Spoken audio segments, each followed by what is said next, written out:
श्री प्रवीण मोरे, समर्थ विद्या मंदिर, उजगाव पूर्व, चिऊगाव शिशुविहार. सर्वप्रथम सर्वांना प्रजासत्ताक दिनाच्या हार्दिक शुभेच्छा. डॉक्टर बाबासाहेब आंबेडकर जेव्हा शाळेत जायचे तेव्हा त्यांना त्यांच्या जातीमुळे लोक अडवायचे, वाईसाईड बोलायचे. अरे लोक ज्यांना खूप रडवत होते, पण तोच त्या लोकांना घडवून गेला.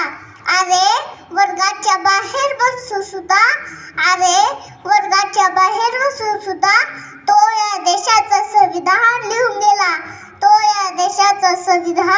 गेला. आणि हे संविधान ज्या दिवशी आपल्या भारताने स्वीकारले तो दिवस म्हणजे 26 जानेवारी. आणि तो दिवस आपण प्रजासत्ताक दिन